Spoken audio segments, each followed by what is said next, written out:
Canción para cantar, unidos y haciendo frente a la intolerancia ciega de unos pocos dementes que arrastran en su discurso la sangre de un pueblo débil.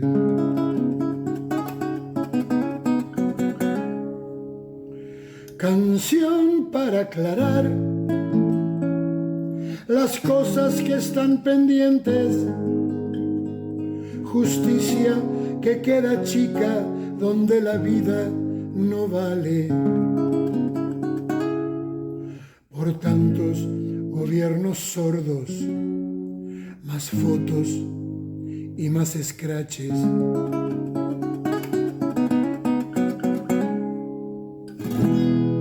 Canción del bien,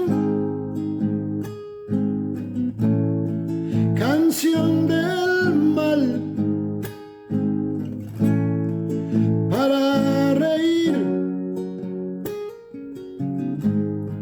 para luchar. Si hoy voy por vos, te esperaré.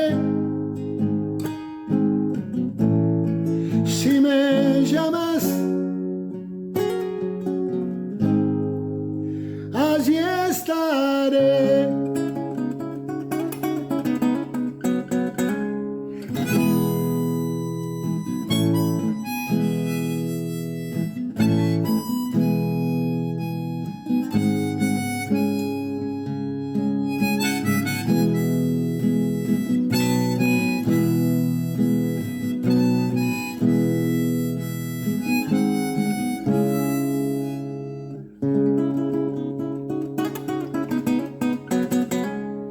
Canción para decir las cosas que pocos dicen. Por lo general la gente, si no le pasa, no siente. Y así todo se repite, y así nunca se lo aprende. Canción para sacar más fuerzas de la galera, de este mundo de magias y de maldad verdadera. Hoy mato a muchos de hambre y enveneno cielo y tierra.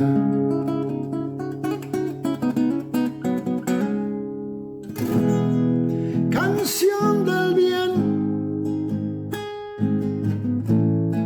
canción del mal, para reír, para luchar. Si hoy voy por vos, te esperaré. Si me llamas, allí estaré.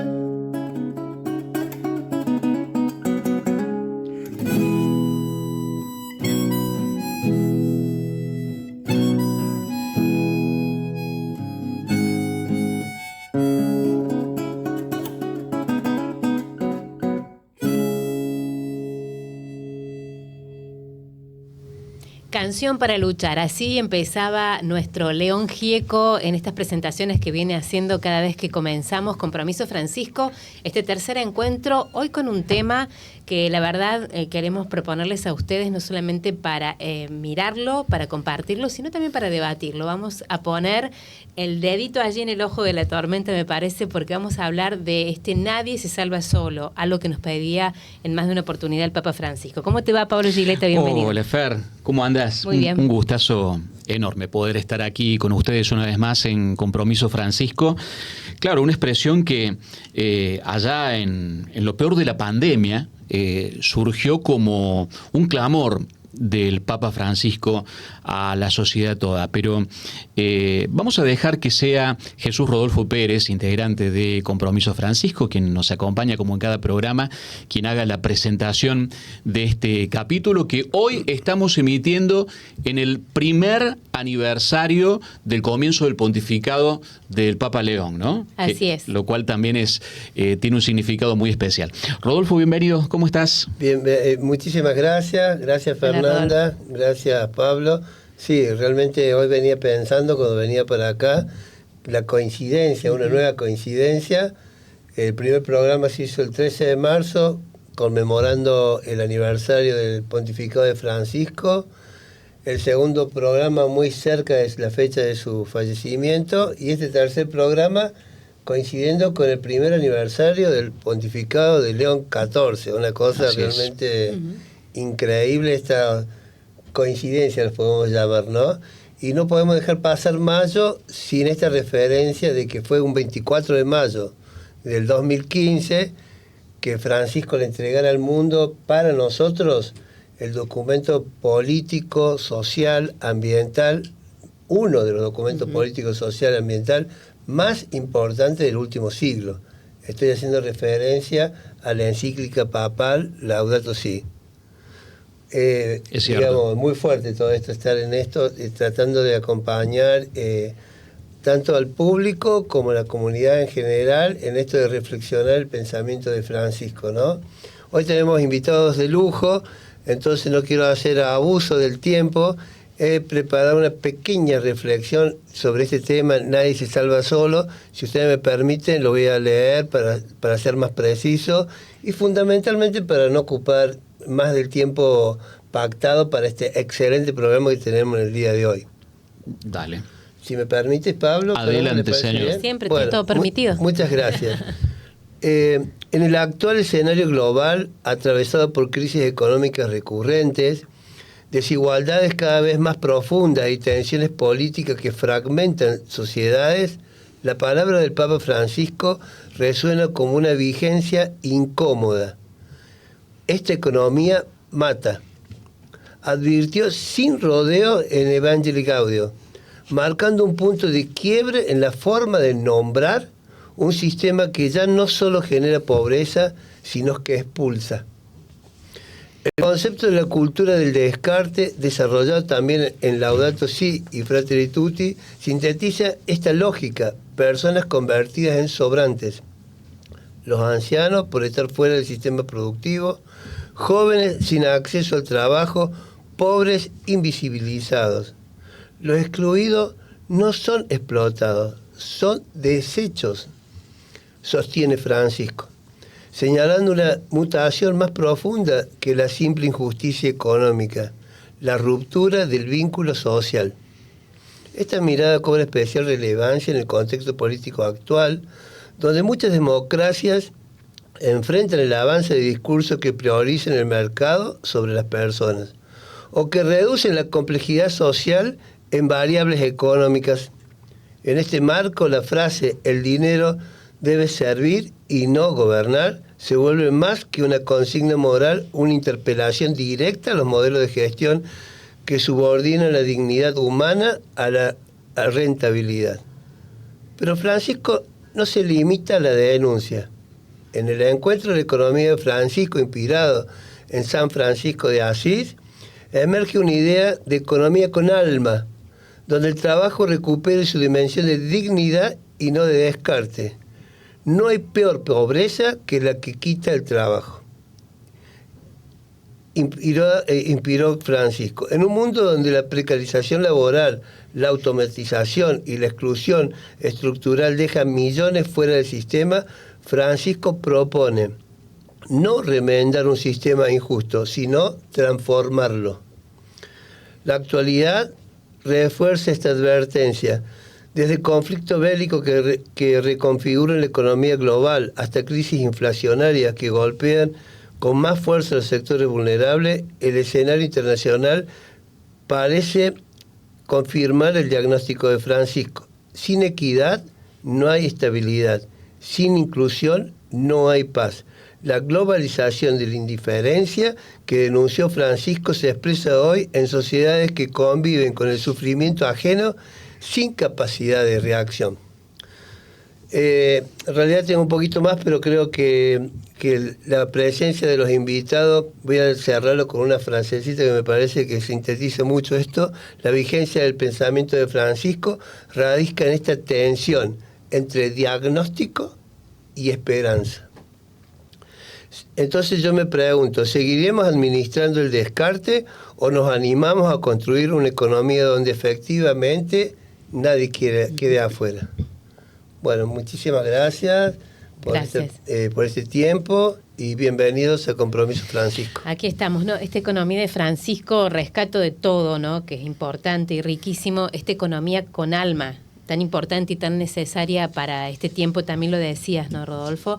Con una mirada sobre una justicia social, sobre un ambiente sostenible y también esta ética responsable donde fundamentalmente podamos sostener y abrazar y trabajar por la dignidad humana, nada más y nada menos. Y lo dijo el Papa Francisco. Vamos a escucharlo. En este caso, el primero de los 3 videos que vamos a compartir durante el programa. ¿Quiénes son realmente los que sostienen nuestra vida? Esto decía Francisco. En esta cuaresma resuena tu llamado urgente. Convertíos, volved a mí de todo corazón. Nos llamas a tomar este tiempo de prueba como un momento de opción. No es el momento de tu juicio, sino de nuestro juicio. El tiempo para elegir entre lo que cuenta verdaderamente y lo que pasa, para separar lo que es necesario de lo que no lo es. Es el tiempo de restablecer el rumbo de la vida hacia ti, Señor, y hacia los demás. Y podemos mirar a tantos compañeros de viaje que son ejemplares, pues ante el miedo han reaccionado dando la propia vida. Es la fuerza operante del Espíritu derramada y plasmada en valientes y generosas entregas. Es la vida del Espíritu capaz de rescatar, valorar y mostrar cómo nuestras vidas están tejidas y sostenidas por personas comunes, corrientemente olvidadas, que no aparecen en portadas de diarios y de revistas, ni en las grandes pasarelas del último show, pero sin lugar a dudas están escribiendo hoy los acontecimientos decisivos de nuestra historia. Médicos, enfermeros y enfermeras, encargados de reponer los productos en los supermercados, limpiadoras, cuidadoras, transportistas, fuerza de seguridad, voluntarios, sacerdotes, religiosas y tantos otros que comprendieron que nadie se salva solo. Frente al sufrimiento, donde se mide el verdadero desarrollo de nuestros pueblos, descubrimos y experimentamos la oración sacerdotal de Jesús. Que todos sean uno. ¿Cuánta gente cada día demuestra paciencia e infunde esperanza, cuidándose de no sembrar pánico, sino corresponsabilidad? ¿Cuántos padres, madres, abuelos y abuelas, docentes muestran a nuestros niños con gestos pequeños y cotidianos cómo enfrentar y transitar una crisis, readaptando hábitos, levantando miradas e impulsando la oración? ¿Cuántas personas rezan, ofrecen e interceden por el bien de todos?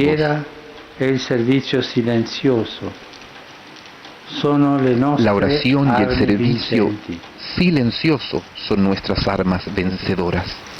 Qué bárbaro, ¿no? Cuánta vigencia las palabras del Papa Francisco en este contexto de individualismo imperante, podríamos decir, ¿no? Algunos dicen un individualismo que va en retirada, que fue un clima de época, o que es un clima de época, en todo caso. Bueno, eso habrá que verlo. Pero ¿cuánta vigencia cobran las palabras de Francisco en este momento, Fer, no? Plantea una lógica muy clara, ¿no? Que incluye y que integre, que un poquito es lo que nosotros queremos y vamos a desarrollar en este programa. Nadie se salva solo. Hablar de la economía de Francisco, no sé si nos va a alcanzar este tercer encuentro, porque en este contexto, en esta realidad que vivimos, se vuelve más que necesario poder hacerlo. Invitados de lujo, ya lo decía Rodolfo, la verdad que estamos muy contentos de poder recibirlo. Tenemos por aquí la presencia de Ariel Huarco, médico veterinario, magíster en Economía Agraria y Administración Rural, con posgrado en Economía Social y Dirección de Entidades sin fines de lucro. Presidente de la Alianza Cooperativa Internacional, presidente de la Cooperativa Eléctrica de Coronel Pringles, de la Federación de Cooperativas de Electricidad y Servicios Públicos de la provincia de Buenos Aires y de la Confederación Cooperativa de la República Argentina. También Ariel ha ocupado el cargo de vicepresidente segundo de Cooperativas de las Américas entre 2014 y 2018. También, porque tiene un extenso currículum de presentación, director del Instituto Nacional de Asociativismo y Economía Social, y es autor del Cooperativismo Argentino, una esperanzadora mirada al futuro y Cooperativismo en Acción, entre otros libros. Toda esta presentación para tener este representante del cooperativismo acá, que para nosotros es verdaderamente una alegría. ¿Cómo te va, Ariel? ¿Qué tal? Buenos días, un placer enorme poder estar compartiendo estos minutos con ustedes. Quiero aclarar que tuve que hacer un esfuerzo para hacer una síntesis del currículum en la producción. Claro, pero vale, porque también, y después vamos a entrar en diálogo con vos, porque tenemos que presentar al segundo invitado, digo, esta diversidad, esta mirada ampliada, si se quiere también, de ahí surge mucho de tu trabajo. Exacto. Así que vamos a tomar eso. Y recibimos también a José María Las Heras, licenciado en Administración y Contador Público. Bueno, los cordobeses lo conocemos bien porque fue ministro de Finanzas de la provincia de Córdoba, administrador general del Poder Judicial de la provincia y también el inspirador y ejecutor de una medida, digo yo, de las más emblemáticas que se recuerdan en la administración pública, que fue la reducción del 30% de los impuestos. Recuerdan ustedes, durante el primer mandato de José Manuel de la Sota como gobernador de la provincia.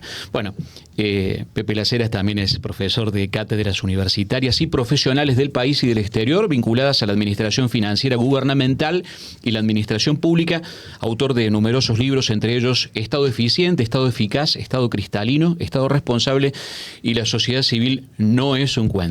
Licenciado, bienvenido. Muchísimas gracias por estar acá. Un gusto. Muchísimas gracias. Un verdadero placer. Igualmente. Bueno, vamos a ir intercambiando preguntas con ustedes, referidas siempre dentro del marco, ¿no?, de lo que es la economía de Francisco y de lo que es este concepto de que nadie se salva solo. Ariel, pensábamos en este mundo donde un poco la concentración de la riqueza parece inevitable. ¿Cuál es el rol real que crees que ocupa el cooperativismo? ¿Es realmente una alternativa de escala o sigue siendo visto como algo secundario o marginal, si querés? ¿Cómo lo ves? Es un movimiento que agrupa más de 1.200 millones de personas en todo el mundo, que genera más de 300 millones de puestos de trabajo de manera directa, que gestiona empresas, más de 3 millones de empresas cooperativas, que son empresas que han demostrado ser eficientes desde lo económico y responsables desde lo social, que generan agrupadas, ¿no?, un PBI global equivalente a la quinta economía del mundo. Creo que eso responde a lo que estás preguntando, pero la gran diferencia es que nosotros no lo concentramos, lo desagregamos. Claro. Tenemos presencia en cada una de las economías locales que, enraizadas en el territorio, son las que dan vida a los pueblos, a los miles y miles de pueblos que existen en este país y en todo el mundo, que finalmente contribuyen a una economía que es colectiva, que está en manos de las personas, que empodera a las personas, que contribuye desde la democracia económica a tener más democracia civil. Nosotros no concebimos una democracia civil sin el empoderamiento económico de las personas, y desde ese punto ¿no? Creemos que somos un modelo más que alternativo. Somos, diría que una de las respuestas que está esperando toda una humanidad con enormes desafíos que tenemos a nivel mundial, pero que encuentra respuestas a nivel local, a nivel de cada comunidad, a nivel de cada cooperativa, en nuestro modelo a nivel de cada cooperativista. Uno, escuchándote, Ariel, dice, claro, qué importante es esto de poder sostener las economías locales, cómo las economías locales le dan vida a ese lugar, a ese pueblo, a esa ciudad, a esa región. ¿Cómo se manejan ustedes con estas grandes corporaciones que tienen otras reglas de juego y que entran en este contexto, ¿no?, de juego? También, si se quiere, voy a utilizar el mismo término, comparándolo un poquito con lo que al principio decías, ¿no? Hablábamos de una quinta economía mundial, pero en la realidad parece ser otra, ¿no?, la que tenemos por delante. Sí, cada vez encontramos más respuestas en los mensajes que transmitimos a los jefes de Estado, ¿no? El año pasado Naciones Unidas declaró Año Internacional de las Cooperativas y con eso nos dio una herramienta para poder dialogar con los jefes de Estado que encuentran, ¿no?, en el modelo cooperativo una economía que no es frágil, que no es vulnerable, sino que está bien consolidada, que tiene probada trayectoria, pero que además es una economía que desde lo colectivo va construyendo comunidad, ¿no? Esto que decía el Papa Francisco, nadie se salva solo, y que la economía mata, nosotros lo podemos vivir en primera persona. Para aquellos que están habituados al movimiento cooperativo, saben que nuestros orígenes modernos vienen desde Rochdale. Ahí en plena revolución industrial, 27 trabajadores textiles y una trabajadora textil crean la primera cooperativa, ¿no?, en medio de un sistema que excluía a todo el mundo. Cuando uno ve la foto de los pioneros de Rochdale, son 13 los que aparecen en la foto. Y a mí me costó muchos años descubrir por qué había 13 si esa foto se había tomado pocos años después. Cuando pregunto en el museo, ¿no?, y el mayor de Manchester me explica, dice, lo que pasa es que los otros se habían muerto. Se habían muerto a causa de las malas condiciones de trabajo que había y que imperaban en ese momento, que hacía que se mueran a los 35, 40 años las personas. Entonces, cuando la economía no está al servicio de las personas, la economía claramente mata. Y nuestro propósito es ese, que la economía esté al servicio de las personas, desagregada, teniendo impacto local, generando trabajo, generando desarrollo local, ¿no?, de la mano de empresas que, paradas o centradas sobre valores que defendemos, que son los valores que todas las personas debemos llevar como bandera, ¿no?, vamos generando oportunidades para todos. Economía al servicio de las personas, decía Ariel Huarco, redistribución de la riqueza, y yo me pregunto, y le doy paso al licenciado José María de las Heras con la pregunta, ¿cómo juega esta decisión que seguramente, usted lo va a decir mejor que yo, marcó, ¿no? Marcó algo muy importante? Yo le escuché decir alguna vez que fue fundamental incluso para la victoria electoral de la Sota en su momento, la reducción del 30% de los impuestos. Pero ¿cómo juega una medida como esa? ¿Cómo se equilibra con la mirada de redistribuir la riqueza, licenciado? Porque uno piensa, los impuestos recaudan para que el Estado redistribuya. Y si se bajan los impuestos, ¿cómo juega la redistribución? Sí, fue una medida dentro de una estrategia electoral muy bien pensada, no fue una aventura. En ese momento los cordobeses, los que querían pagaban los impuestos y los que no querían no pagaban los impuestos. Entonces se pensó ser justo con aquellos que pagaban los impuestos, hacer una rebaja de ese 30% y que aquellos que no pagaban impuestos a través del ordenamiento de la renta, de una moratoria muy amplia, comenzaran a pagar los impuestos. Desde el punto de vista del pensamiento social cristiano, no era renunciar al concepto de Estado emprendedor, que está muy enraizado con el principio de subsidiariedad, pero significaba también que para los cordobeses, sobre todo porque el impuesto inmobiliario era un impuesto muy regresivo, que lo pagaban los sectores de clases medias bajas y los sectores más necesitados, en un gran esfuerzo, se encontraban con una menor carga tributaria, lo cual se iba a buscar en qué, en lo que los economistas la llaman la propensión a consumir, en mayor consumo, y eso ayudó a reactivar la economía en un contexto, no nos olvidemos de los años 90, de pleno neoliberalismo, donde se negaba el rol protagónico del Estado. Así es, muy interesante, ¿no? Claro.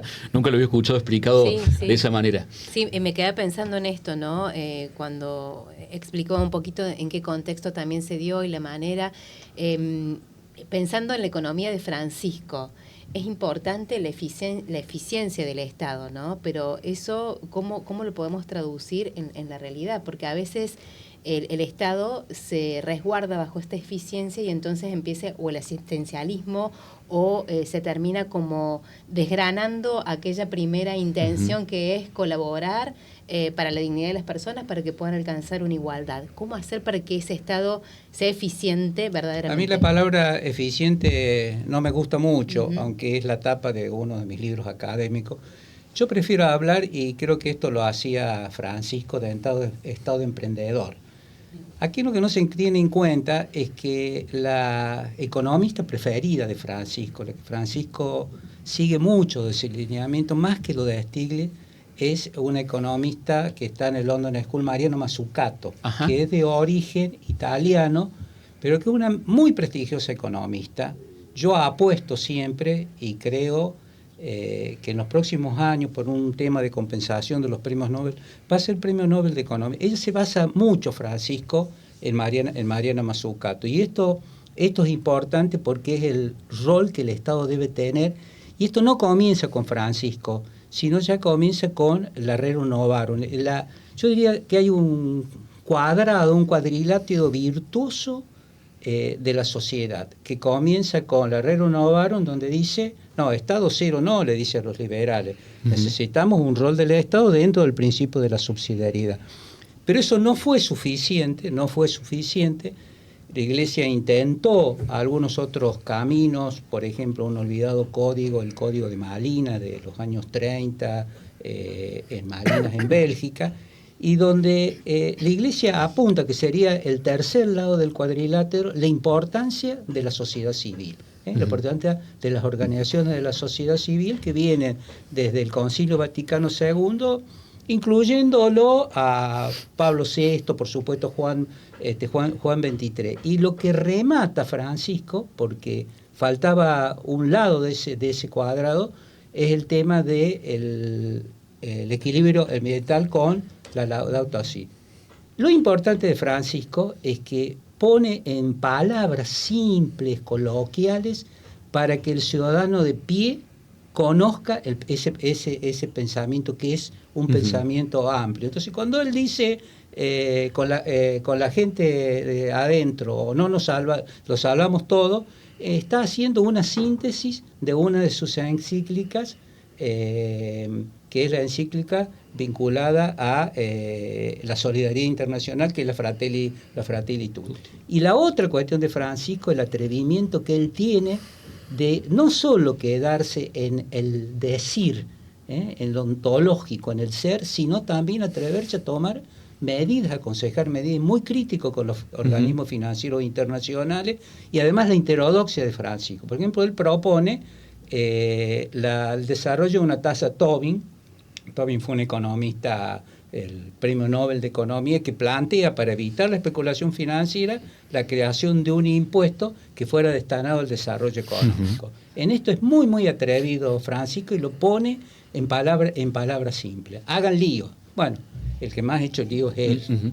Ahora, Pepe, hablando de poner palabras simples, del otro lado también usan un lenguaje simple, ¿no? Porque te dicen, por ejemplo, déficit cero, y parece que esa fuera la solución a todos los problemas.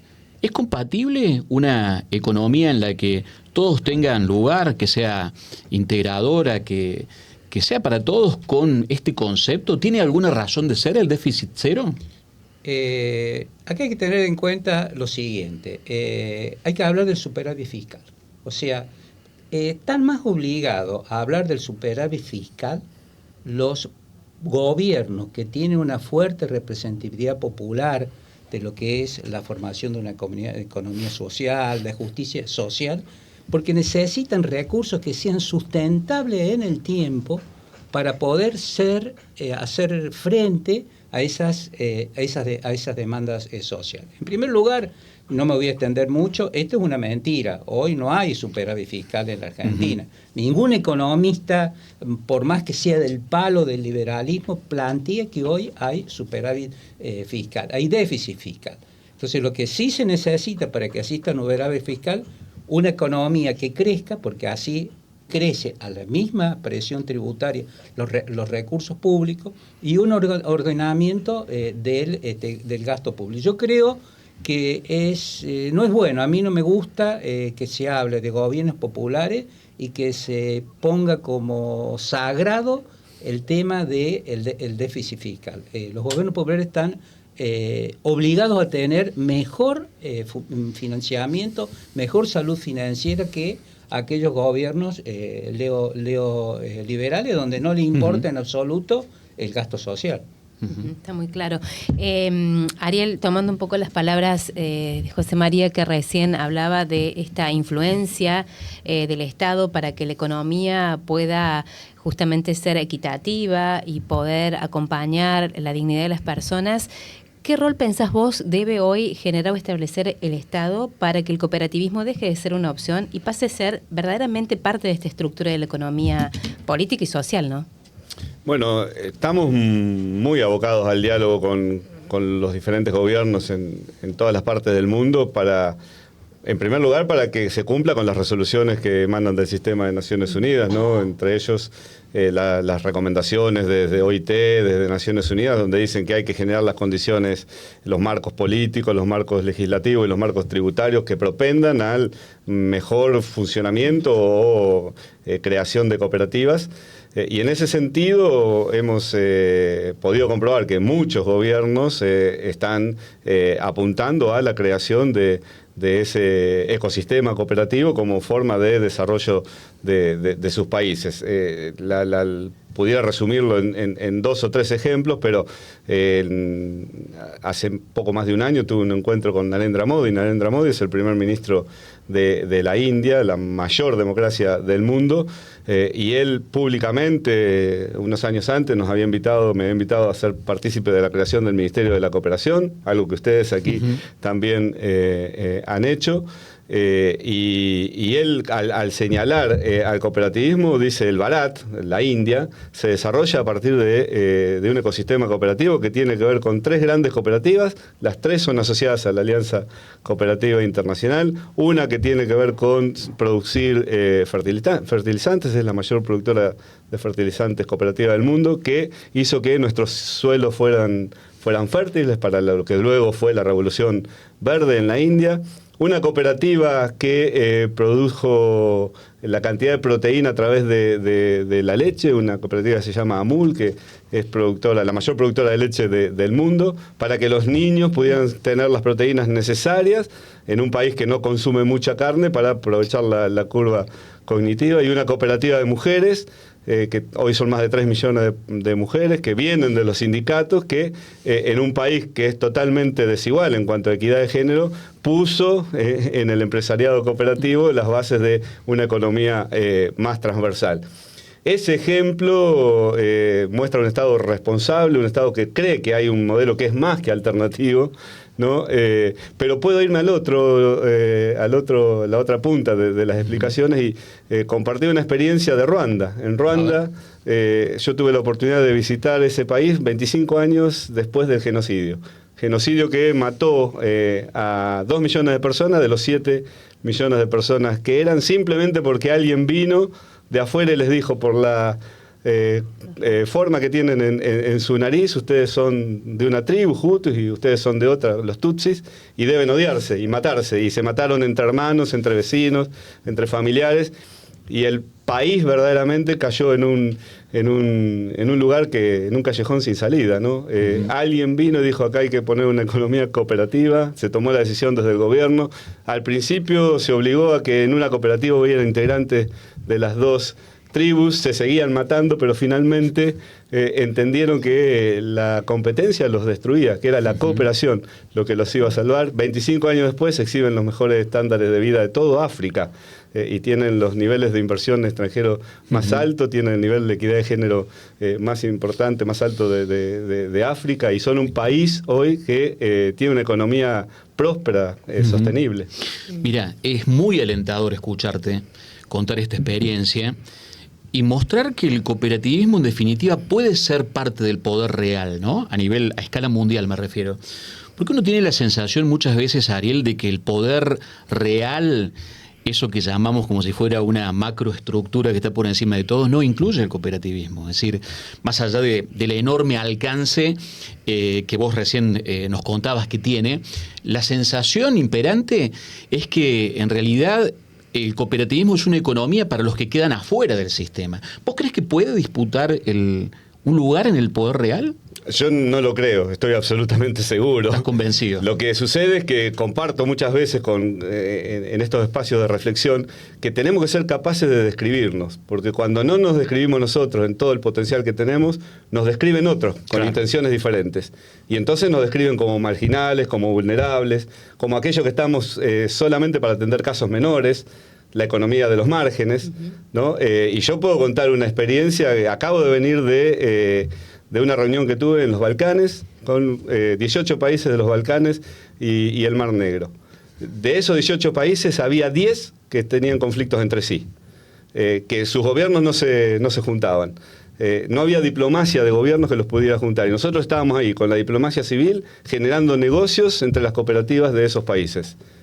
Digo, y esa diplomacia civil es la solución en cuotas a esto que el Papa Francisco llamó la Tercera Guerra Mundial en cuotas.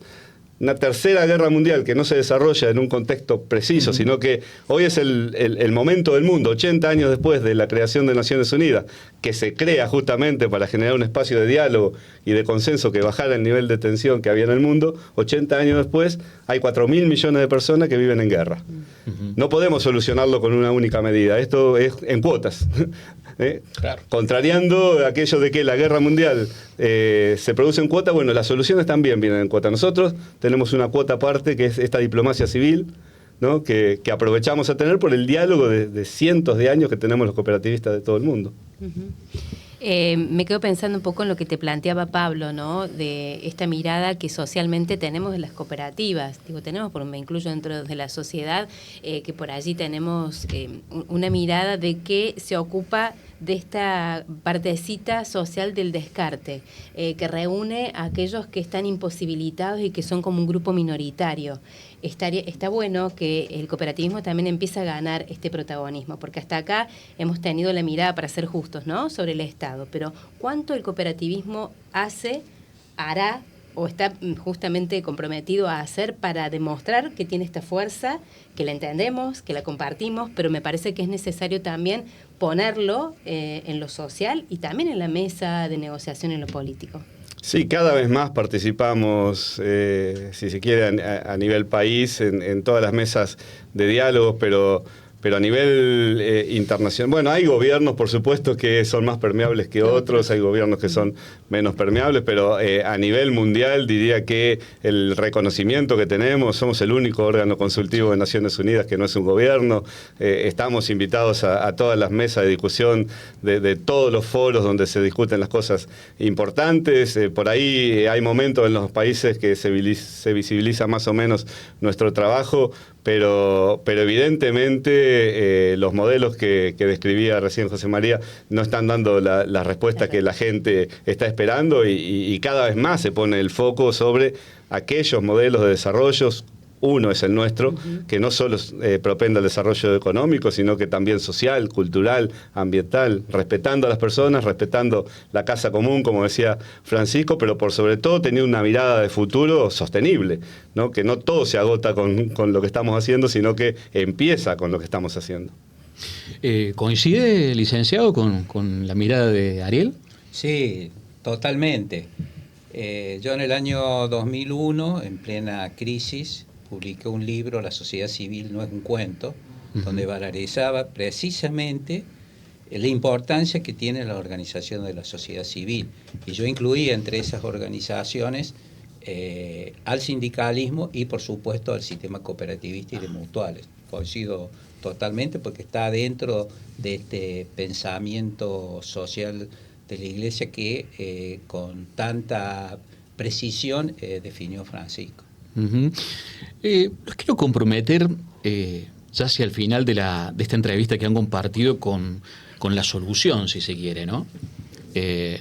Vamos a centrarnos en lo que ocurre en la Argentina, más allá de que es el mundo, en definitiva, el que está en una suerte de conflicto general en este momento.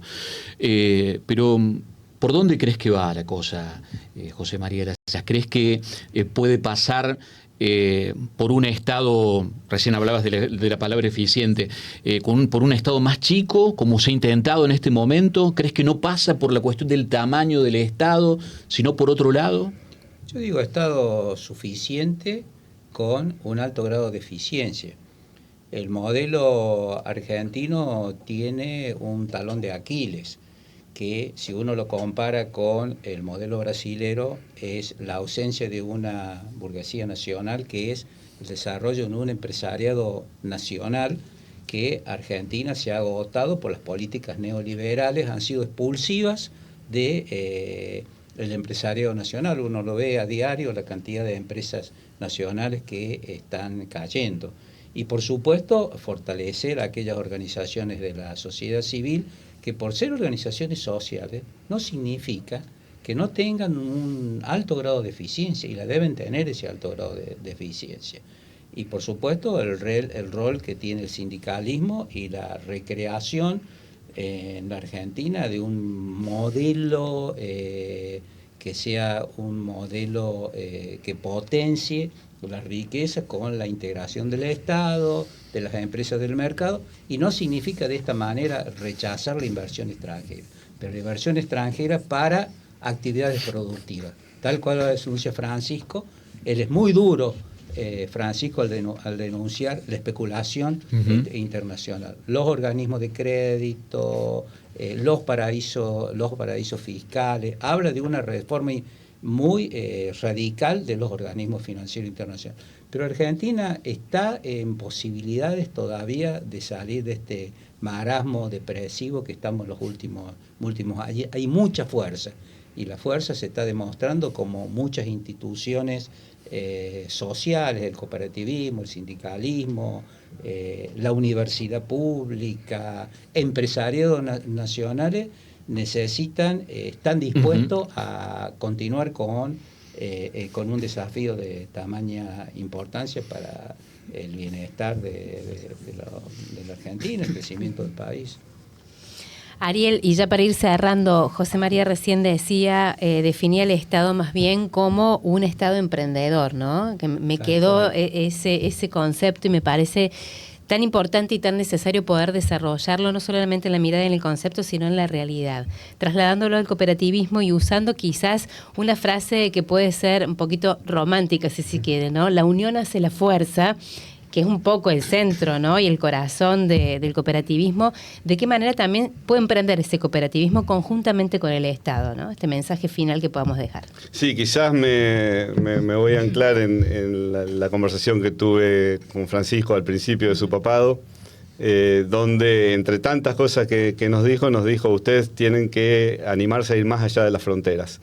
Hasta las fronteras llegamos todos. Pero ustedes han demostrado que tienen el coraje y la convicción como para hacerlo.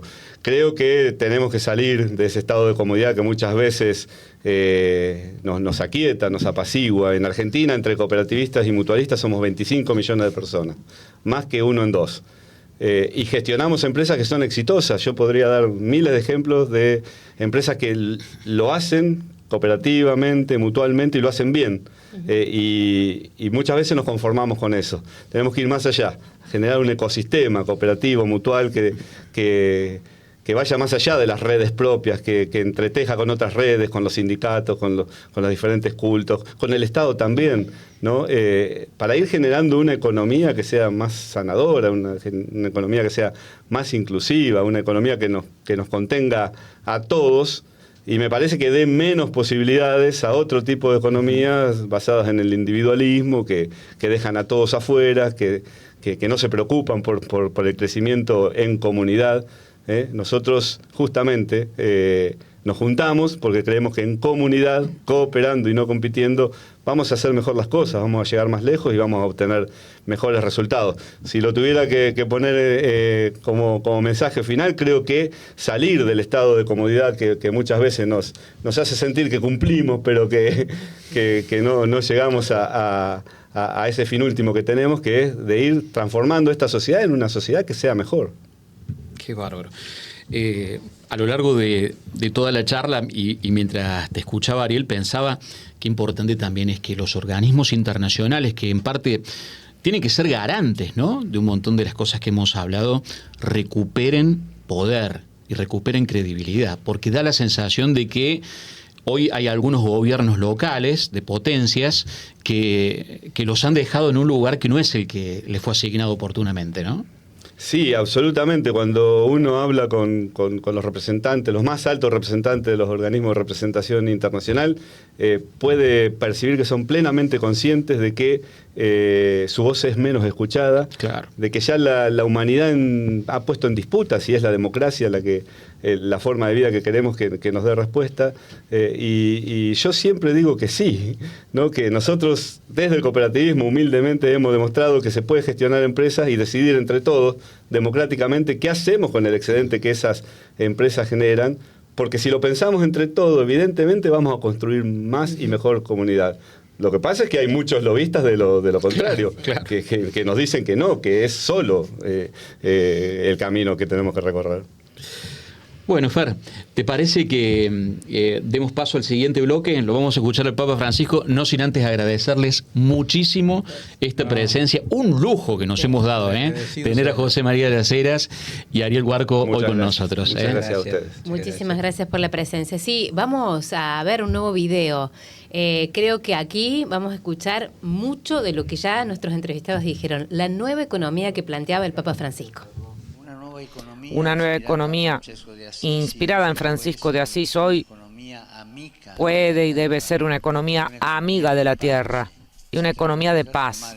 Se trata de transformar una economía que mata en una economía de la vida en todas sus dimensiones.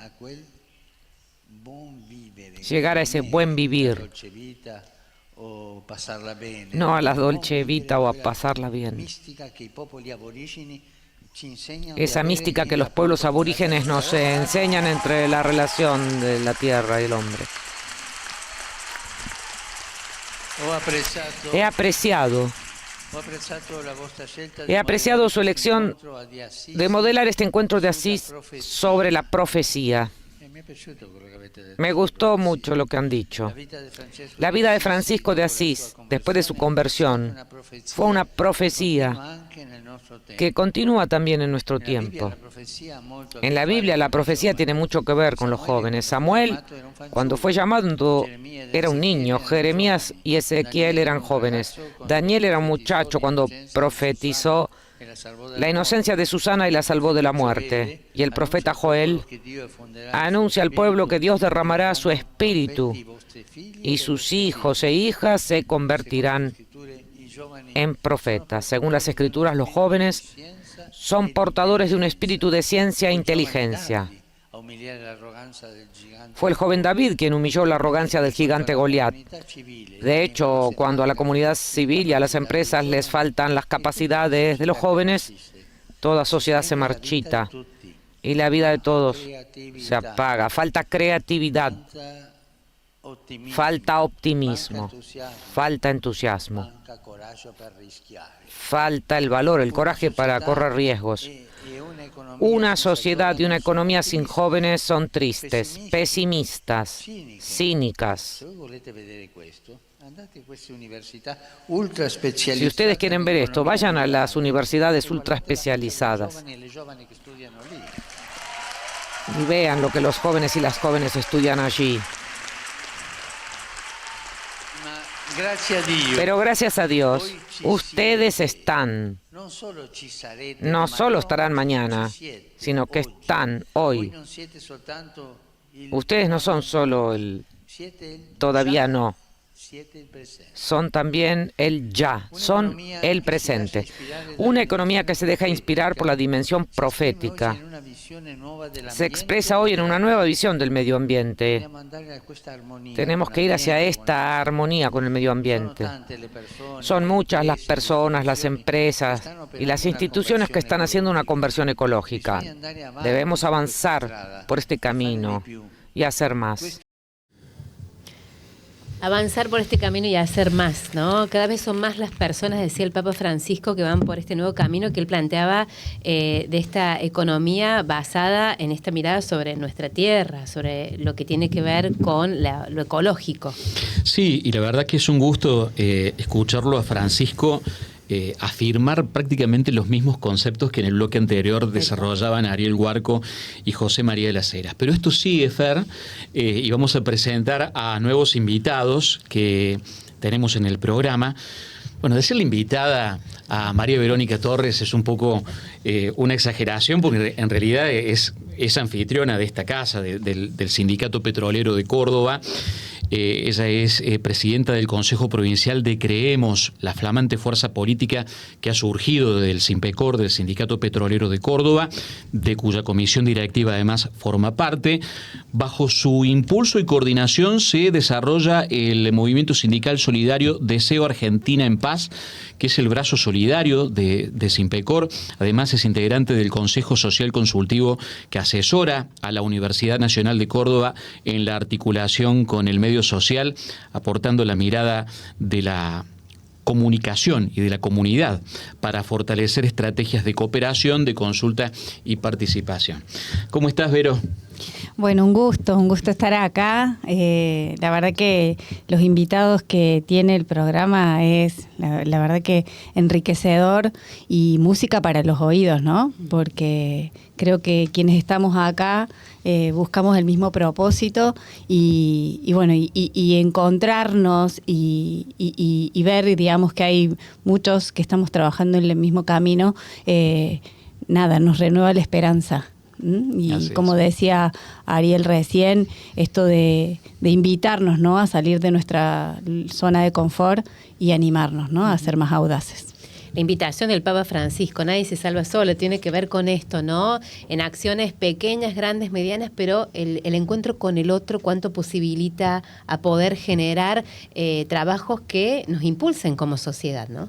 Es sí, importante. Justamente, ¿no? Nosotros desde la organización a la que pertenecemos, que cumplimos este año 80 años en septiembre, venimos transitando ese camino, ¿no? Nuestros históricos dirigentes, quienes fundaron la organización, trabajaron desde sus comienzos, ¿no?, en esta construcción colectiva. Por citar algunas frases de nuestro histórico secretario general, él dice que cuando llegó a Córdoba, él es oriundo de Salta, trabajaba en la ESO petrolera, y cuando llega a Córdoba tiene la posibilidad de participar, ¿no?, en una reunión, en una pequeña asamblea, y él dice que se enamoró de esos hombres, de esos héroes, pequeños héroes, dice, que luchaban por la defensa, ¿no?, de los trabajadores. Y creo yo que eso es fundamental, ¿no? No perder ese propósito, esa mirada. ¿A quién representamos? Digo, podemos ser una institución grande, podemos crecer, pero siempre en nuestro foco tiene que estar esa persona, ese compañero, ese individuo, y todo el contexto que lo rodea, ¿no? Y a partir de ahí es donde nosotros predicar en el camino y en la acción, ¿no?, esto de que nadie se salva solo y nosotros estamos cumpliendo una función en eso. Totalmente. Bueno, lo vamos a charlar también con Pablo Tisera, que está por aquí, dirigente cooperativista, político cordobés, presidente del Partido Solidario en Córdoba, enfocado en la transformación social y el cooperativismo. Fue candidato a diputado nacional por Fuerza Patria, gerente de la filial local del Instituto Movilizador de Fondos Cooperativos, y desde esta entidad, Pablo impulsa la solidaridad, la educación cooperativa y la articulación entre cooperativas de crédito, trabajo y servicio, promoviendo la transformación social y el desarrollo. Y también decir que más allá de esta tarea tan loable y tan fuerte, ¿no?, que acabamos de mencionar, es integrante de la plataforma Marca, iniciativa federal que busca fortalecer el sector cultural a través del cooperativismo. ¿Cómo te va? Bienvenido. ¿Cómo están ustedes? La verdad que también un lujo compartir esta mesa con las dos personas que que pasaron recién, Pepe Las Heras, Ariel Huarco, y yo me quedaba con tener un presidente de la Alianza Cooperativa Internacional, que es el que representa el cooperativismo en el mundo, y que sea argentino. Siempre decía, sí, teníamos el Papa argentino, claro, y teníamos el presidente del cooperativismo, donde a veces nosotros no dimensionamos, y quizás nos falta ahí, tenemos una materia pendiente en poner en valor el desarrollo del movimiento cooperativo y del movimiento sindical en nuestro país, ¿no? Creo que eso es destacable, y cómo nos ven desde afuera a los argentinos y a las argentinas en ese sentido. Y también nos podemos trasladar a la provincia de Córdoba, donde tenemos, digo, uno de las provincias que mayor desarrollo tiene el movimiento cooperativo y mutual de todo el país. Y bueno, no es adrede que tengamos un ministerio de cooperativas y mutuales, ¿no? Hay algo en común que tienen los invitados de esta parte del programa, ¿no? Y es la incursión en política reciente, a partir de dos estructuras que mencionábamos recién como base, como pilares sociales, como es el movimiento sindical y el movimiento cooperativo. Entonces, la primera pregunta sería para los dos: ¿qué los ha llevado o qué ha llevado a las organizaciones que representan a incursionar en política? Comenzamos por vos, Vero. Bueno, voy a tratar de ser breve porque digo, es difícil definir, digamos, un momento clave, ¿no? que nos llevó hacia emprender este nuevo camino, sino que fueron justamente parte de la historia y los sucesos que uno va viviendo a lo largo de la trayectoria, ¿no? De la institución y de quienes somos parte. Y uno que fue clave, digamos, en los últimos tiempos fue esto de vivir la corrupción, ¿no? Vivir la corrupción desde adentro, en donde, como hablábamos hace un rato, las instituciones como las nuestras son formidables, ¿no? Porque son las que tienen el contacto directo con la persona, con el individuo. Y el problema muchas veces son los dirigentes, ¿no? Quienes representan estas organizaciones. Y bueno, y nosotros lo vivimos muy de adentro a eso. A partir de ahí empezamos a pensar qué vamos a hacer, porque no puede ser que de un día para otro, detrás de un escritorio, un político o un funcionario de turno venga a arrebatar 70 años de historia. Y empezamos a pensar, ¿no? A juntarnos una vez por semana, qué hacer. Concretamente, Vero, lo que decís tiene que ver con que en su momento se judicializó una situación por demás injusta en donde el gremio a nivel nacional del sector pretendió apropiarse de la personería jurídica del gremio cordobés. Así es, desconociendo la representatividad del sindicato a los trabajadores de Córdoba, diciendo que no había ningún sindicato preexistente, claro, siendo que había convenios colectivos de trabajo, acuerdos salariales, homologaciones del ministerio. La verdad que una aberración, pero así fue, hasta llegar a la Corte Suprema de Justicia de la Nación, que por suerte en octubre del 2023 nos dio, digamos, la razón. Y a partir de ahí, como decía, empezamos a pensar, ¿no? Cómo construir un nuevo modelo de dirigencia, un nuevo modelo de conducción que tenga que ver no tan solo con el mundo sindical, sino con la política en general. Y a partir de ahí empezamos a trabajar, a juntarnos, a ver qué hacer, y dijimos, bueno, hagamos un proyecto de ley, fundemos una asociación civil para poder presentar estos proyectos. Después dijimos, hay que hacerlo por intermedio de un partido. ¿Qué partido nos representa? En donde, bueno, hay una crisis política que se vive desde hace varios años, en donde nosotros no encontrábamos, digamos, una representación con los mismos ideales y los mismos valores y principios que tiene nuestra organización.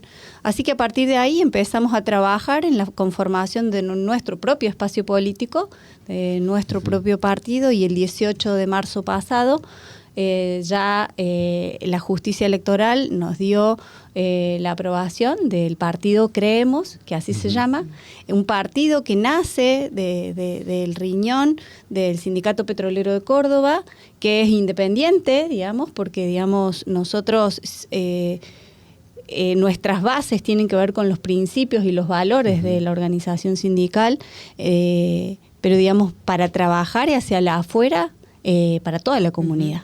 Claro. Vero, decís esta crisis de la representatividad y ustedes buscan generar esta representación hacia los individuos, ¿no? ¿Cuáles son esos valores que defienden o que van a poner como bandera para colaborar en esta construcción? Bueno, recién hablábamos, ¿no?, de que a veces son mucho más simples, ¿no?, las definiciones que lo que hoy la política nos muestra. Y esos valores tienen que ver con el respeto, la honestidad, la laboriosidad, la ética, ¿no?, en nuestro trabajo, que hoy parecen palabras desvanecidas, ¿no?, en el tiempo, y que tienen que ver con el trabajo del otro, el servicio. Digo, nuestra representación del servicio hacia el bien común en organizaciones como las que pertenecemos es clave. Por eso digo, esto de mirar siempre a quién nosotros estamos representando, en una cooperativa, en un sindicato, en una organización, en el Estado mismo. Uh-huh. Entonces, ese es nuestro foco. ¿Y cómo? Sería traspolando lo que venimos haciendo desde el sindicato hace 80 años. Es lo que queremos mostrarle a la sociedad, contarle lo que venimos haciendo, cómo lo venimos haciendo, y a partir de ahí que la sociedad decida, ¿no?, si considera que es una opción viable para poder gestionar un gobierno. Creo que hay cuestiones claves que tienen que ver con la construcción colectiva. O sea, es imposible que venga una persona a salvar el mundo. Tiene que ver con una construcción colectiva y en comunidad. Tiene que ver con el no gastar más de lo que uno tiene. Es decir, es imposible. Nosotros siempre, nuestro secretario general dice, no se puede gastar más de lo que hay, digamos. O sea, eso es, las cuentas tienen que ser claras. Y bueno, y la otra, la transparencia, ¿no? La rendición de cuentas a quienes son nuestros representados. Vuelvo a decir, dentro del sindicato, de cooperativa, del mismo Estado, ¿no? Hoy pareciera que la gente descree. Recién decía el profe María Las Heras que la gente mucha no paga impuestos. Y bueno, porque la gente ya descree, ¿no? Decir, yo pago, ¿y dónde va esa plata? Bueno, también, ¿no?, mostrar que es posible un Estado transparente. Esos son, digamos, nuestros pilares, uh-huh, que se basan, obvio, ¿no?, en la educación, en la salud, en el trabajo, en el cuidado del medio ambiente. Uh-huh. ¿Qué es lo que nosotros venimos haciendo desde el sindicato hacia adentro? Bueno, ponerlo a consideración de la gente, de la sociedad, si lo considera viable. Tiene una plena vigencia y muchas coincidencias también con el mensaje de Francisco, ¿no? Lo que decía Verónica, y me parece, Pablo, que también guarda muchas coincidencias con lo que es el Partido Solidario, que también viene de un movimiento muy importante como es el cooperativo. ¿Cómo se ha dado esa transición y por qué motivos? Sí, quería citar algunas frases que estuve leyéndolo ahí a Francisco, donde él dice, por un lado, nos entreguemos a la construcción de una política auténticamente humana. Métanse en política, pero por favor en la gran política, en la política con mayúsculas, ¿no? Quería como para empezar a contestarte. Creo que el producto, nosotros estamos inmersos no solamente en Argentina, en el mundo, con el avance de los gobiernos neoliberales, anarcocapitalistas, y creo que eso también tiene que ver con el resultado de eso es de una disociación, un alejamiento de la política de la cotidiana, de la vida cotidiana. Entonces, de alguna manera lo que decía Verónica, nos sentimos identificados porque la idea es quienes participan en la cotidiana del movimiento cooperativo queremos que sean protagonistas en las tomas de decisiones, ya sea de nuestro propio movimiento, pero también de la vida política, que esa invitación de Francisco, nosotros tenemos una historia de muchos años, nuestro movimiento cooperativo tiene más de 100 años y la federación en la cual represento nació en el año 58, pero comulgamos las mismas ideas, y cuando Francisco lo trae a esto, decir, bueno, pero esto justamente lo tratamos de aprovechar para llevarlo. Entonces esta crisis de representación, esta crisis dirigencial, creo que es lo que estamos tratando de desandar. Nosotros lo hacemos naturalmente porque la toma de decisiones en una cooperativa es colectiva, ¿no? No dejamos representaciones y que esas representaciones se han ido alejando y se mete. Nosotros estamos convencidos que es producto de una falta de participación, es cuando las cuestiones se vuelven menos transparentes, y también hay que entender que está esa otra política, hay un sistema. Francisco lo plantea bien claro, el sistema capitalista lo que produce es esa economía del descarte, y donde hay grupos de poder que van concentrándose, esto que decía Ariel Huarco, ¿no? Las cooperativas tratan de desconcentrar, digo, los grupos de poder que tratan de concentrar son los que demonizan a los sindicatos, a las cooperativas, a la política, y desde ese lugar es lo que nosotros tratamos de decir, che, no, y hablamos mucho, como debe hablar el sindicato con sus afiliados, nosotros con nuestros y nuestras cooperativistas, pero queremos también trascender, porque si hay algo que nosotros tratamos de imprimirlo, y cuando vos preguntabas recién, Fernanda, sobre el tema de los valores, nosotros hablamos desde el concepto del cooperativismo transformador, donde no nos importa solamente quienes constituyen esa empresa cooperativa para tratar de resolver los problemas desde el punto de vista económico, social,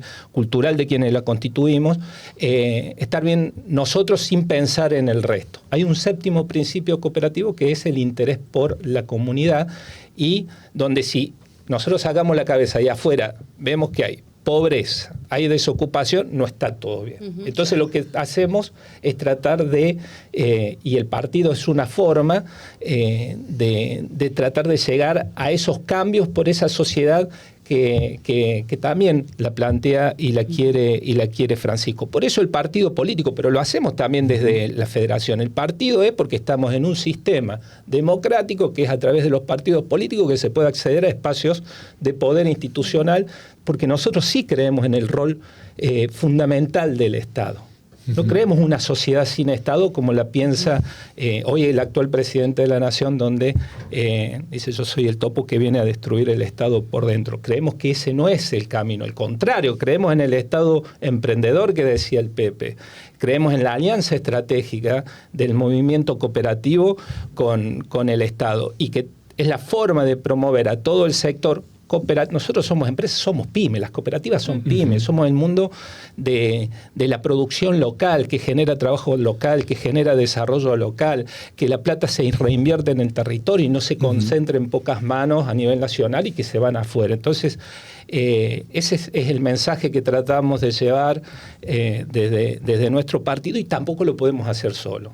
Por eso, solos y solas. Por eso siempre tratamos de articular con otros sectores, y porque ese cambio que nos pide Francisco, el nadie se salva solo, ese cambio no lo vamos a lograr solos, ¿no? Lo vamos a lograr todos los movimientos organizados, y necesitamos el mayor involucramiento posible de la sociedad en la política, pero con mayúsculas, como dice Francisco. Y vos sabés que es importante lo que decís, me parece, porque los mismos que demonizan al movimiento sindical o que ningunean al movimiento cooperativo, ¿no? Varias veces Ariel Huarco tuvo que resaltar la importancia que tiene, ponerle números, incluso porque está esto instalado. Los mismos que hacen eso son los que dicen, y mira, no se puede. ¿Cómo vas a llevar una experiencia de un sindicato a la transformación de un Estado viciado, un Estado con tanta complejidad? Lo mismo podrían decir, creo, de la experiencia cooperativa. ¿Ustedes están convencidos de que esa transición es efectivamente posible? Sí, yo quiero remitirme a unas palabras que dijo Francisco, ¿no? En donde, bueno, cuando habla dice, nadie se salva solo, y la responsabilidad, ¿no? De cada uno de nosotros de comprometernos y salir de nuestro lugar de confort. También habla de la construcción, ¿no? De la comunidad, y creo que es imposible construir una sociedad mejor si no nos unimos entre todos. Y todos somos, digamos, importantes, digo, las cooperativas, las instituciones sindicales, cada grupo. Hoy pareciera que la grieta separa, ¿no? Nos separa constantemente en decir los viejos y los jóvenes, los kirchneristas, los mileístas, digamos, todo segmentación. Uh-huh. Hoy todo está segmentado. Y escuchaba una reflexión que hizo Joan Manuel Serrat hablando de la tercera edad, y dijo, si nosotros no entendemos de que la forma de nosotros crecer como sociedad es de manera conjunta, o sea, en donde todos somos partes, en donde todos nos tenemos que involucrar, es como tirarnos piedras al propio tejado, claro. Dice, ¿no? Es como tirarnos piedras nosotros mismos. Entonces, digo, desde esa mirada, a quienes no pertenecen a una organización como la nuestra, es necesario que empiecen a mirar, es necesario que desde su lugar, de donde estén como individuos, empiecen a participar de estas organizaciones, del centro vecinal, del club, del cole, de la cooperativa. Involucrarse, exactamente. Salir de la comodidad, de la crítica y del decir de los demás, y empezar a comprometernos cada uno de nosotros, porque esto es una realidad, ¿eh?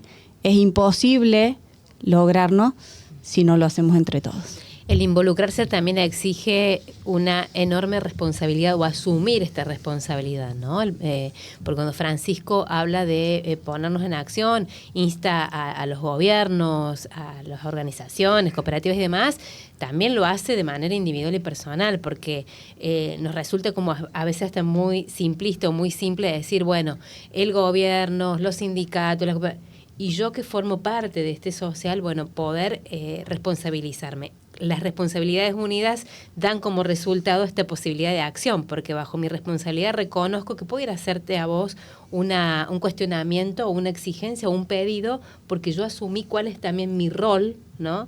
en esta dinámica que se da tanto, digo, en los sindicatos como en la cooperativa, y ustedes que también tienen esta injerencia en lo político, ¿no? ¿Qué opinas de eso, Ariel? No, tal cual. A ver, creo que el ejercicio de la participación no nace de un repollo, ¿no? Creo que ahí hay responsables, hay responsabilidades, para no caer en culpabilizar al que no participa, porque si no ese sería un error que estamos cometiendo. Digo, me parece que lo que hay que ver cómo promovemos, desde dónde promovemos, y en la sociedad, en el mundo, en esta actualidad, digo, no estamos en este momento histórico, creemos que el Estado, aún perdiendo un montón de poder, porque hay otros entes, organismos a nivel internacional que tienen un poder de llegada y de mucha influencia al de a pie, como decía Pepe Las Heras. Creemos que el Estado, desde ahí tenemos una herramienta para promover esa participación, que es a través del sistema educativo, que es a través de generar instancias en los barrios, es dándole herramientas a los centros vecinales, como decía recién, dándoles herramientas a los clubes sociales y deportivos, imprimiéndole una lógica de poner en el centro de la escena al ser humano y no buscar el negocio. Oye, en el fútbol está pasando algo muy particular en esa tensión de los dos modelos. Nosotros siempre planteamos que lo que están en disputa, lo dice el presidente del Banco Cooperativo Credicop, que a su vez es el presidente del Partido Solidario a nivel nacional, Carlos Heller, que no es muy compleja la cosa. Acá hay dos grandes modelos de país en pugna. está el que promueve el sálvese quien pueda y el que promueve el nos salvamos, o nos salvamos todos juntos o no nos salvamos. Desde ahí, y en ese nos salvamos todos juntos, el ejercicio de la participación es fundamental. Los adultos y las adultas tenemos muchas responsabilidades en ese sentido, quienes cumplimos algún rol dirigencial. Creo que falta un montón todavía. Creo que hay que profundizar muchísimo más y en esa línea, trabajar en esa línea. Por eso nosotros también planteamos que lo que dice Francisco, lo que ha podido sistematizar Pepe en ese libro, es un excelente programa de gobierno que se puede aplicar a nivel mundial, a nivel nacional, a nivel provincial y a nivel local, porque Francisco habla de la educación, habla de cómo tenemos, cuando nos dice métanse en política, hagan lío, nos está llamando a participen, ejerzan su palabra, que sean escuchados todos y todos. Me parece, esa es la materia pendiente. Hay que romper algunas estructuras porque justamente la política se haya disociado de la problemática común de la cotidiana, que es lo que uno intenta acercar desde donde estamos, ¿no? Que fíjate, en definitiva impulsa el compromiso y la participación, nada más y nada menos. Claro. Son como semillitas que invita a Francisco a sembrar para que se dé justamente esta fuerza que tienen tanto los sindicatos como las cooperativas del compromiso y la participación, ¿no? Sí, y quería hacer recién decía Pablo, ¿no?, de que el Estado, ¿no?, es quien debe gestionar, y es cierto, ¿no?, no es inocente que estemos como estamos. Ayer se cumplió un aniversario, ¿no?, del natalicio de nuestro histórico secretario general, y estuve buscando algunas publicaciones de él, y hay una que es de la revista Familia Cristiana, que tiene un pequeño fragmento que me gustaría leérselos. Dice, es del año 88, ¿no? Dice, con un cruel y bien planificado penetración sociocultural tendiente a anular a cada uno de los argentinos todos los valores tradicionales de sus personalidades, de su ser como persona. Una violenta agresión planificada para nuestro país y para toda Latinoamérica, por el poder internacional del dinero que pretende manejarnos a todos los niveles como si fuésemos seres irracionales y que respondemos únicamente a instintos.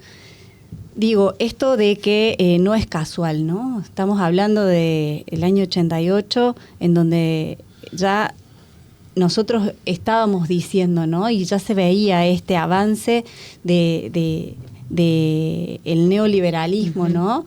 Y que tenía como propósito esto, lo que nos está pasando hoy.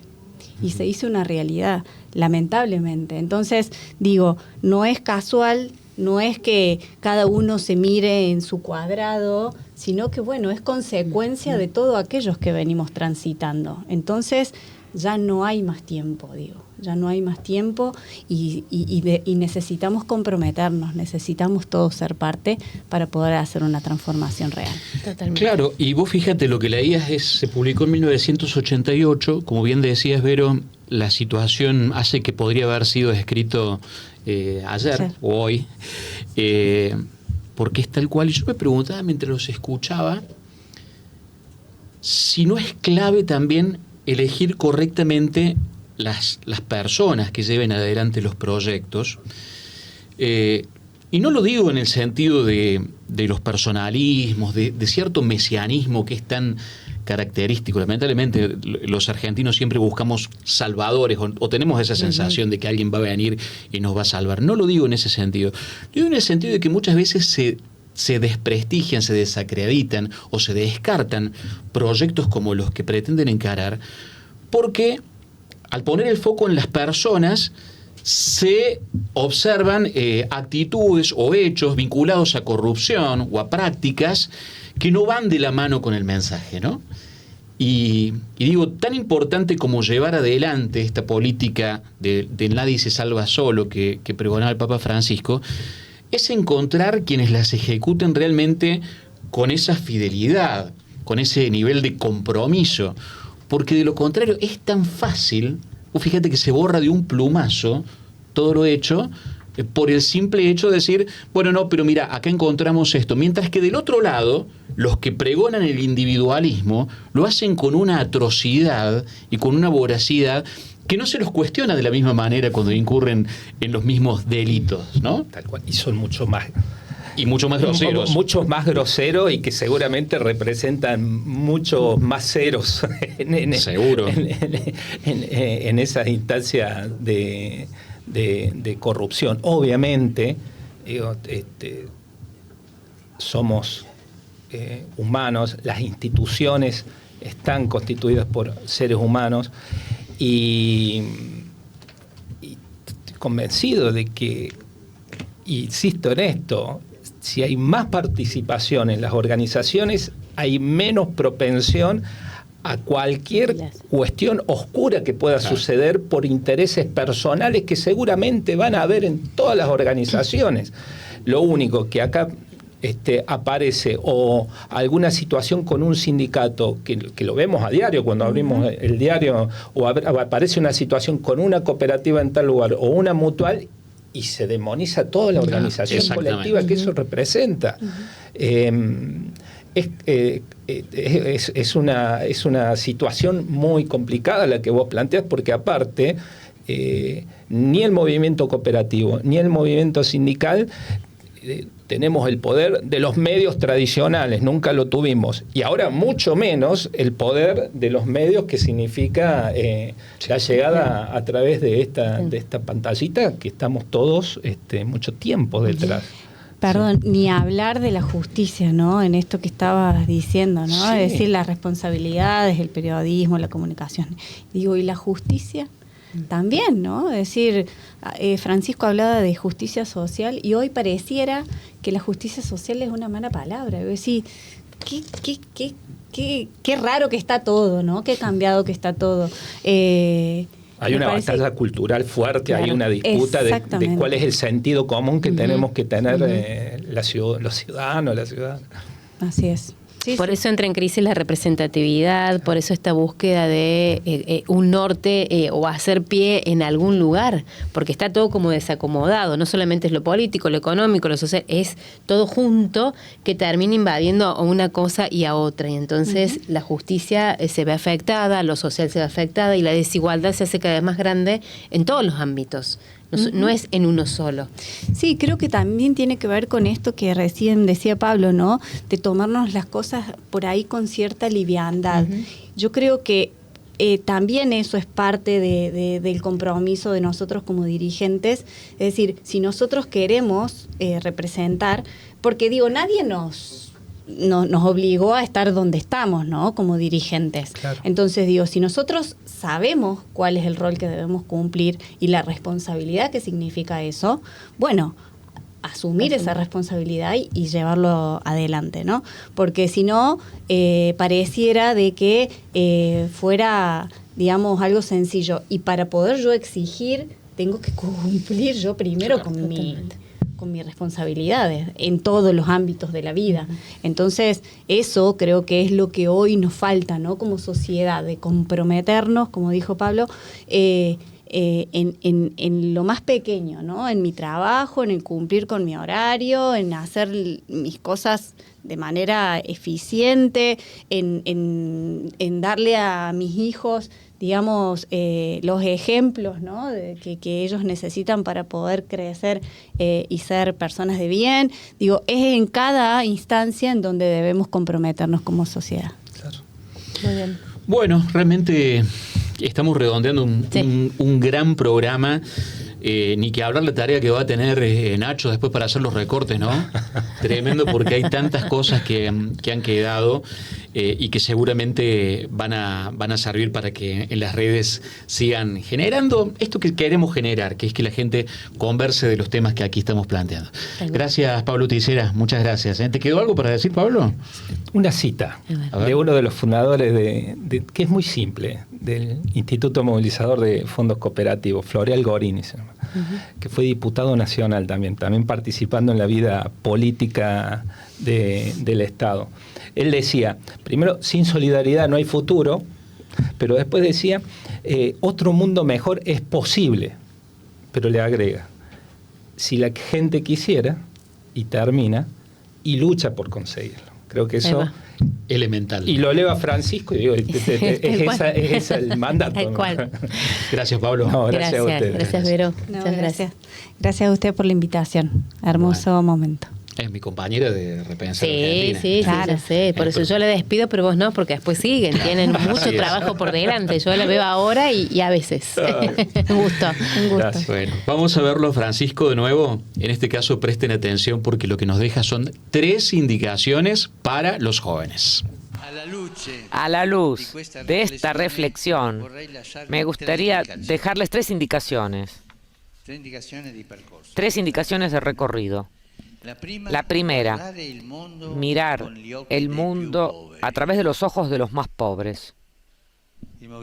El movimiento franciscano pudo inventar en la Edad Media las primeras teorías económicas e incluso los primeros bancos solidarios, los montes de piedad, porque miraba el mundo con los ojos de los más pobres. También ustedes mejorarán la economía si miran las cosas desde la perspectiva de las víctimas y de los descartados. Pero para tener los ojos de los pobres y de las víctimas hay que conocerlos. Hay que ser sus amigos y créanme, si se hacen amigos de los pobres, si comparten su vida, también compartirán algo del reino de Dios, porque Jesús dijo que de ellos es el reino de los cielos, y por esto son bienaventurados. Y lo repito, que sus elecciones cotidianas no produzcan descartes. La segunda, ustedes son sobre todo estudiantes, estudiosos y empresarios, pero no se olviden del trabajo, no se olviden de los trabajadores. El trabajo de las manos. El trabajo es ya el reto de nuestro tiempo y lo será aún más en el futuro.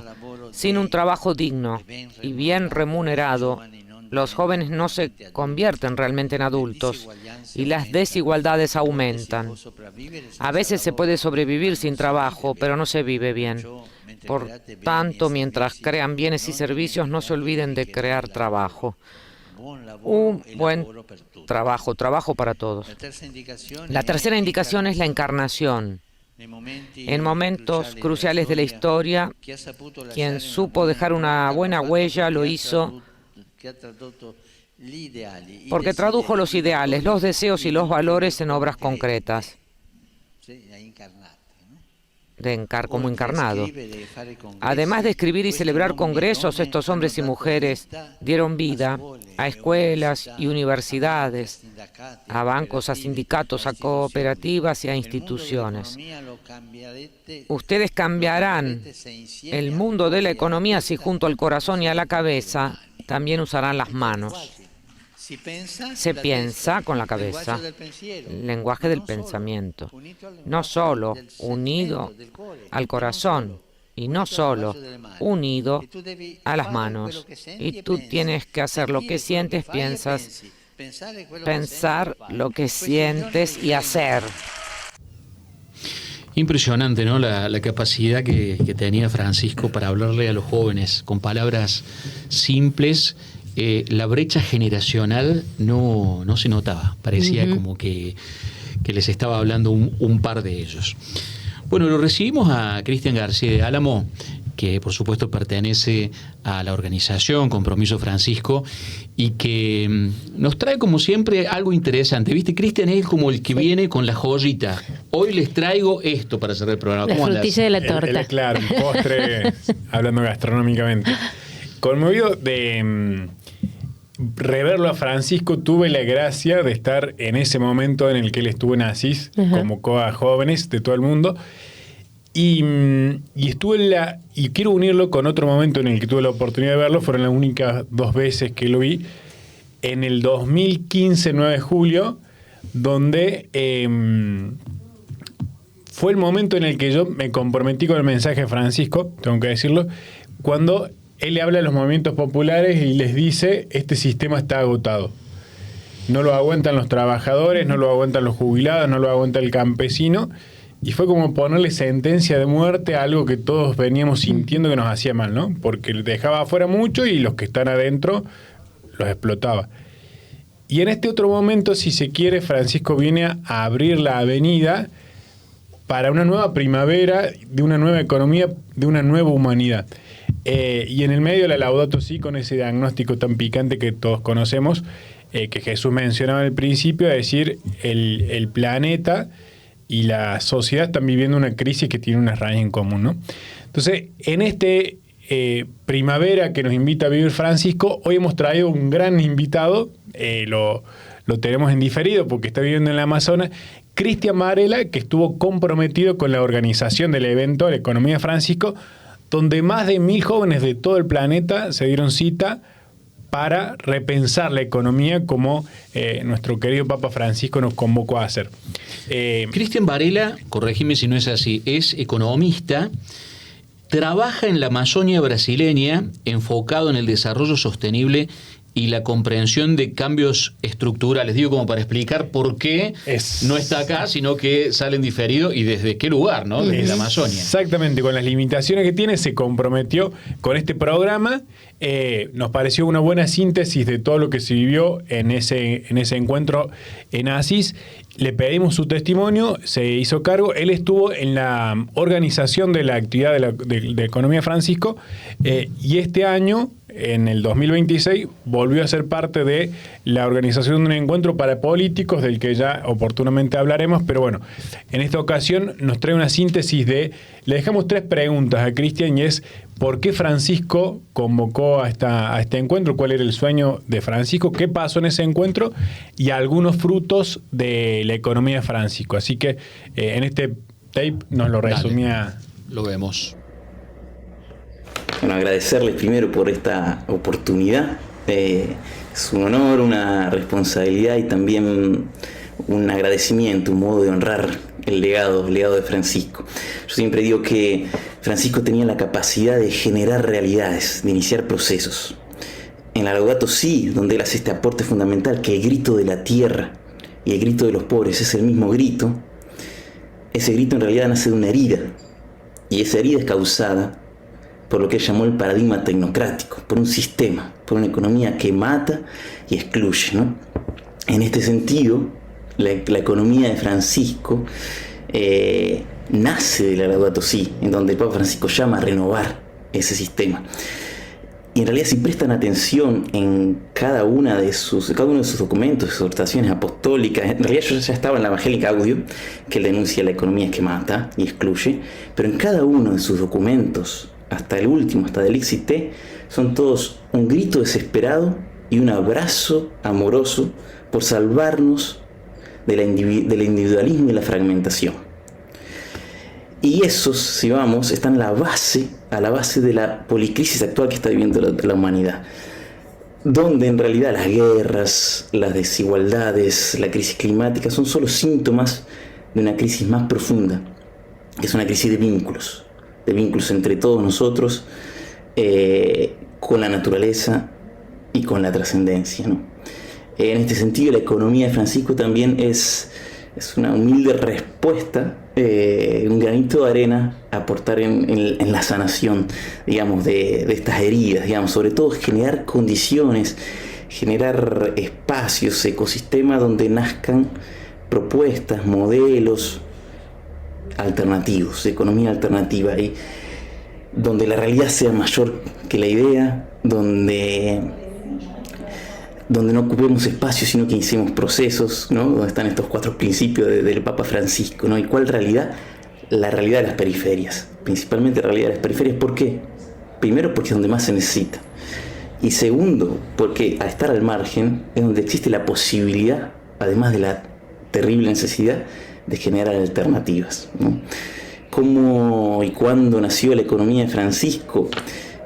En mayo de 2019 el Papa Francisco envió una carta a jóvenes transformadores sociales, economistas, emprendedoras y emprendedores, a juntarse en Asís en marzo de 2020 para hacer un pacto para renovar la economía. Respondieron a esta carta más de 3.000 jóvenes de todo el mundo que ya estaban haciendo acciones, pensamientos, teorías, proyectos para transformar la economía, pero Francisco nos puso juntos, ¿no? Y la idea de este encuentro, como todos saben, no pudo concretarse porque llegó la pandemia. Pero inició un proceso global de transformación, de reflexión, de cómo generar alternativas para cambiar la economía.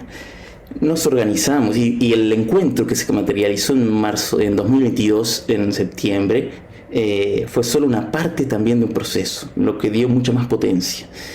Nos organizamos en 12 grupos de trabajo internacionales, interculturales, interdisciplinarios, que le hemos llamado aldeas, para poner en foco la importancia de la comunidad, ¿no? Del ser comunidad. Nos salvamos juntos, como decía el Papa Francisco, y la comunidad es el fin, digamos, que seamos una comunidad global, y es el medio que da sostenibilidad a cualquier proceso, ¿no? Y estas aldeas, estos 12 grupos, ponían junto palabras, realidades, conceptos que la economía ya había separado y que hacían parte de la crisis, esta separación, ¿no? Por ejemplo, agricultura y justicia, ¿no? Energía y pobreza, tanto se habla de la transición energética, ¿no? Pero ¿de dónde empieza? ¿A quién beneficia? ¿Es solo una transición verde? ¿O comenzamos de la periferia? ¿Cómo comenzamos, no? Finanzas y humanidad, etcétera. Así 12 grupos de trabajo, ¿no? Y de estos grupos de trabajo surgieron propuestas concretas, trayectos formativos, máster. Por ejemplo, en la aldea de Agricultura y Justicia nació la granja de Francisco, que se llama, que eran granjas de agricultura regenerativa, que primero comenzó en Nigeria, también en la Amazonia, y que al mismo tiempo se transformaban en experiencias escuelas, ¿no? Porque en un mundo en transición, todas las experiencias que sean luz, que muestren una alternativa en la economía que mata, también tienen que transformarse en experiencias educativas para acelerar y magnificar y ampliar, digamos, el impacto de la transición. Las casas de Francisco y Clara en Brasil, ¿no? Que son tipo ecosistemas donde se generan innovaciones sociales con las economías sociales, desde la periferia mismo. Hay muchas. Hay una en el sur de Florianópolis con el padre Wilson, que tiene un proyecto muy importante de hace muchos años en el Morro, que hacía como una favela, digamos, que en realidad ya no es tanto porque ella transformó mucho. Y está también, bueno, estas casas de Francisco y Clara, allí en Amazonia, etcétera, ¿no? Como estos dos ejemplos, muchos distintos procesos, proyectos, ¿no? Otros proyectos, otras cosas que fueron surgiendo, la necesidad de transformar todo este camino en proyectos, en programas educativos. Hemos hecho escuelas, diplomados, y dentro de lo que fue la red latinoamericana de economía de Francisco, que nació justamente para encarnar toda esta propuesta de la economía de Francisco en el continente latinoamericano, con sus realidades, con sus dinámicas históricas, con sus desigualdades profundas, ¿no? Hemos realizado sobre todo muchos diplomados y sobre todo el Congreso de la Economía de Francisco en América Latina, que tiene el fin sobre todo de juntar realidad, transformación social y pensamiento.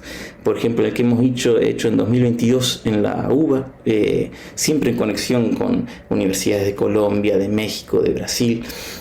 En ese congreso han venido organizaciones sociales, Cáritas, Incupo, que tienen mucha experiencia de base, ¿no? Y hemos juntos repensado esa experiencia de base. Hace ya 2 años, desde el CELAM, se nos ha propuesto de generar una plataforma de economías alternativas en América Latina. Muchos de los que estamos en la Red Latinoamericana Economía de Francisco lo hemos comenzado y trabajamos junto con otras organizaciones. La Universidad de las Periferias, Cuidadores de la Casa Común, muchas organizaciones de Paraguay, de Brasil, de México, de Colombia, de Perú. Y uno de los proyectos también para generar nuevas narrativas, ¿no? Que también generan nuevas realidades, fue sistematizar experiencias que ya están transformando la economía, para generar también indicadores nuevos que son la base también para estas nuevas narrativas, ¿no? Y así nació el proyecto Aldeas, repensando la economía desde lo comunitario, desde un análisis científico, de un método participativo, sistematizar estas experiencias. hoy en realidad hay muchos procesos, se ha generado también una asociación para también conseguir financiamiento, que sea un humus de alternativas económicas. Hay muchas universidades en el mundo que participan de la economía de Francisco. Él siempre decía que no sea, cuando pensaba en el encuentro, que no sea un encuentro papacéntrico, premio Nobel céntrico, sino que se exprese el pensamiento y la praxis de los jóvenes, de la juventud de hoy, ¿no? También porque sea el Papa, sea los premios Nobel, también fueron educados en instituciones que son las mismas que han causado la crisis, ¿no? Entonces también que se exprese ese nuevo pensamiento y esa nueva praxis. El Papa confía mucho en los jóvenes, ¿no? Y también para terminar, en mi Secuda, que sé que he estado con ustedes en otros podcasts, ella nos decía también la importancia de organizarnos para jugar donde se toman las decisiones, ¿no? Porque si no, otros tomarán las decisiones, otros administrarán y organizarán la esperanza del pueblo, que el pueblo siempre tiene esperanza. Entonces el desafío es eso, a que estemos, generemos comunidades y que juguemos ahí, siempre desde el barro, siempre transformando la realidad, pero también jugando en los lugares donde se toman las decisiones, ¿no? Que estas microexperiencias puedan tener un impacto a nivel sistema, ¿no?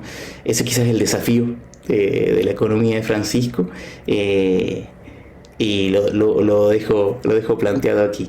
Y agradezco mucho el espacio, y lo felicito, y que sigamos también honrando el legado de Francisco.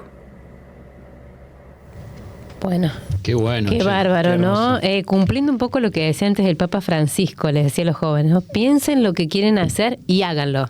Creo que acá nos ha dejado un claro ejemplo de cuando se pone en acción verdaderamente, cómo esto va generando algo multiplicador. Completamente. Cómo abre un camino, y cierro simplemente con esto. No tenemos derecho a desanimarnos, creo que después de este gran legado y este gran mensaje, y tenemos la obligación no solo de la esperanza, sino del compromiso solidario y la organización colectiva. Creo que con esta gran invitación cerramos el programa de parte nuestra, también invitando a seguir replicando, como decís vos, con el corazón, con las manos y con la cabeza, este compromiso de Francisco ahí donde estemos cada uno de nosotros. Totalmente. Gracias, Cristian. Muchas gracias, Cristian García de Álamo. Qué bárbaro, cuánta gente trabajando por el bien común. A veces invisibilizados, pero qué esperanza que nos da esto de poder darle visibilidad, ¿no? De poder hacer que se conozca. Bueno, tiempo de agradecer, Fer, a toda la gente que ha hecho el programa con nosotros.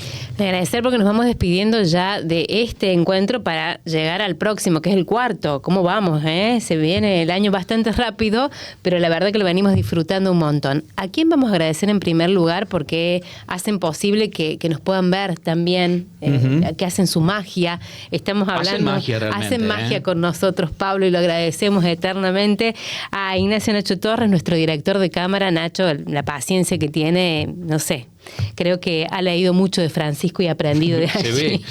Y a Nahuel Escobedo, que está en la asistencia general de producción, que está atento a todos los detalles y que hace que, nos veamos así. Ustedes nos puedan ver. Nicolás Aranda estuvo tomando las fotos que seguramente van a ver en redes sociales a la brevedad. Muchísimas gracias también a Nico.